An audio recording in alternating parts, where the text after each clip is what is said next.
Pernahkah Anda bertanya, jika Tuhan itu baik, dari mana asalnya kejahatan? Mengapa ada begitu banyak penderitaan di dunia ini? Dan apakah setan itu hanya mitos untuk menakut-nakuti atau sosok yang benar-benar nyata? Dalam video kali ini kita akan membahas fakta mengejutkan dari Alkitab. Setan itu nyata. Kita akan melihat sejarah kejatuhannya, siapa dia sebenarnya, bagaimana kiprahnya di dunia, dan yang paling penting, bagaimana kita bisa menang menghadapi tipu dayanya. Mari kita gali bersama.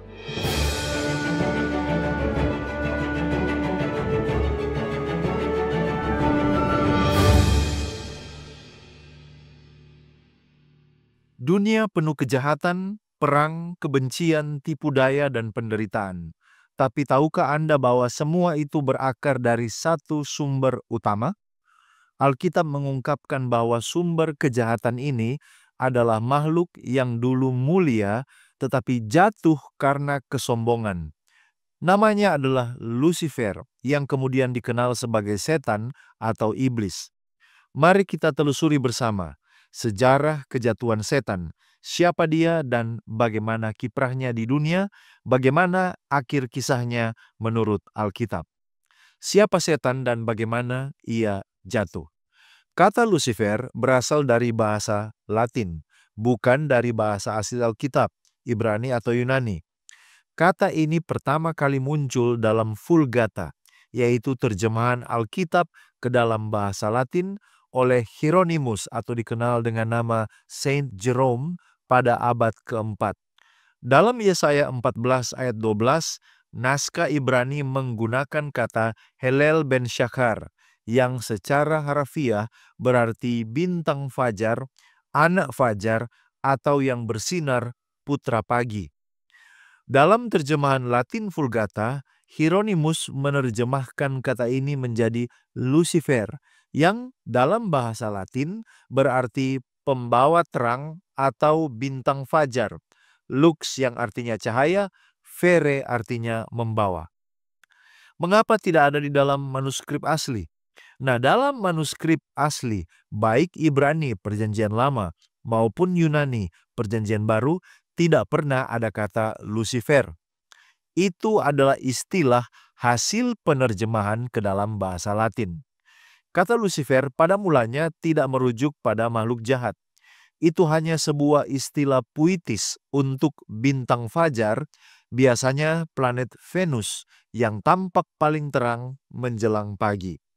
Nah, dalam konteks Yesaya 14 ayat 12, nubuatan ini aslinya berbicara tentang Raja Babel yang disamakan dengan bintang fajar yang jatuh dari langit, lambang keangkuhan dan kejatuhan. Namun, dari sinilah kemudian muncul interpretasi teologis bahwa Raja Babel menjadi lambang dari kejatuhan malaikat yang menjadi setan. Bagaimana bisa nama Lucifer itu dipahami sebagai setan?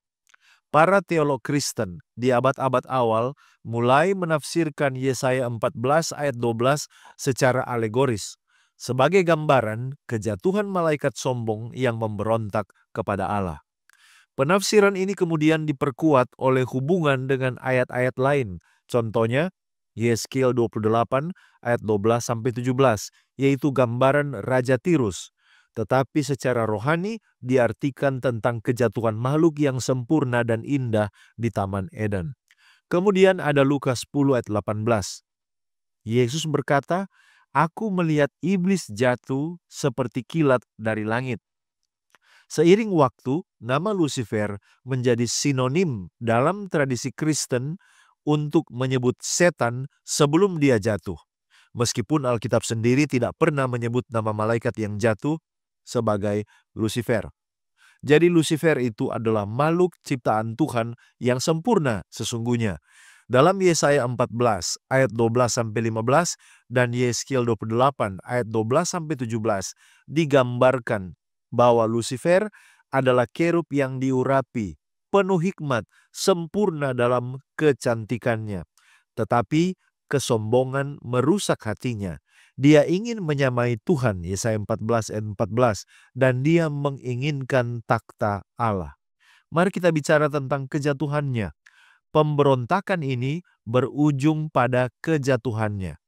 Wahyu 12 ayat 7-9 menggambarkan peperangan di sorga antara Mikael dan malaikat-malaikatnya melawan naga besar, iblis, dan mereka ini dikalahkan lalu dilemparkan ke bumi. Poin penting bahwa setan bukan makhluk kekal yang jahat dari awal, tetapi dia diciptakan sempurna, kemudian dia memilih jalan kesombongan. Mari kita lihat kiprah setan di dunia, bagaimana dia bekerja. Yang pertama, Alkitab mengatakan bahwa dia adalah penipu sejak semula. Yohanes 8 ayat 44. Dia bekerja melalui kebohongan dan manipulasi. Kalau kita lihat godaan di Eden, Kejadian 3 ayat 1-6. Di sana kejatuhan manusia itu bermula dari tipu dayanya. Dia membelokkan firman Tuhan. Dia memutarbalikan kebenaran. 2 Korintus 11 ayat 14 mengatakan bahwa dia bisa menyamar sebagai malaikat terang. Lalu kemudian dia memperdaya seluruh dunia. Dalam Wahyu 12 ayat 9 mengatakan, melalui kepercayaan palsu, okultisme, dan ajaran-ajaran yang bertentangan dengan firman Tuhan. Lalu dia merusak karakter manusia. Melalui dosa, kebiasaan buruk, dan keserakahan, dia merusak manusia. Mari kita lihat strategi setan di akhir zaman. Apa saja taktik yang dia lakukan sekarang ini? Yang pertama adalah penyesatan besar-besaran. Dalam Wahyu 24 ayat 24 mengatakan akan muncul nabi-nabi palsu dan tanda-tanda ajaib. Ada ajaran-ajaran yang menyesatkan, mengajarkan kebenaran tapi hanya setengah dan menipu banyak orang. Kemudian dia membangun sebuah sistem kekuasaan dunia yang anti terhadap Kristus sesuai dengan 2 Tesalonika 2 ayat 3-4. Lalu dia membuat manusia itu lengah dan merasa nyaman di dalam dosa. Ia membuat dosa itu terasa biasa, bahkan menyenangkan. Tetapi puji Tuhan ada kabar baik bahwa setan sudah dikalahkan. Apa yang Alkitab janjikan? Yang pertama, ada kemenangan. Kemenangan yang sudah dijamin di kayu salib menurut Kolose 2 ayat 15. Yesus telah melucuti kuasa-kuasa gelap. Lalu kemudian setan akan dihancurkan sepenuhnya menurut Wahyu 20 ayat 10. Akhir ceritanya sudah tertulis. Dia akan dilemparkan ke dalam lautan api. Itu sebabnya kita tidak perlu takut. Tuhan memberi kekuatan bagi setiap orang percaya untuk menang melawan godaan sesuai dengan Yakobus 4 ayat 7 dan Efesus 6 ayat 10-18. Bagaimana saudara dan saya dapat menang menghadapi setan ini? Yang pertama, kita harus mengenal firman Tuhan dengan baik. Mazmur 119 ayat 11, firman Tuhan itu adalah senjata melawan tipuan setan.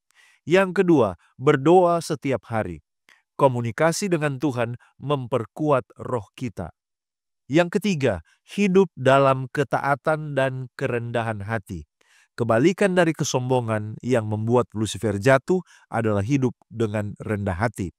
Kemudian, hati-hati dengan apa yang kita konsumsi, baik itu pikiran, tontonan, ataupun bacaan. Jangan membuka celah bagi si jahat. Lalu kemudian, mari kita bergabung di dalam komunitas iman. Oleh karena dukungan saudara seiman sangatlah penting. Setan itu nyata. Kejahatan bukan sekedar konsep, tetapi ada sosok yang menjadi sumbernya. Namun kabar baiknya, Tuhan sudah menang dan kita pun bisa menang bersama dengan Dia. Jangan pernah meremehkan tipu daya setan, tetapi juga jangan takut. Tuhan sudah menyediakan perlengkapan rohani bagi kita untuk bertahan dan menang.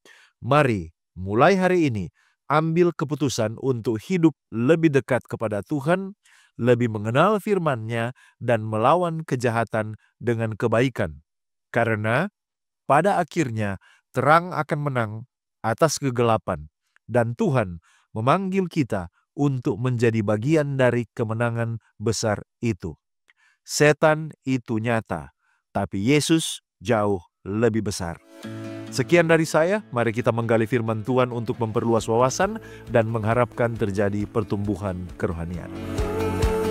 Jika Anda merasa diberkati dan dicerahkan oleh pembahasan ini, silakan bagikan video ini kepada orang-orang terkasih, dan kita akan berjumpa kembali pada episode berikutnya hanya di Depth Inside Growth. Tuhan Yesus memberkati.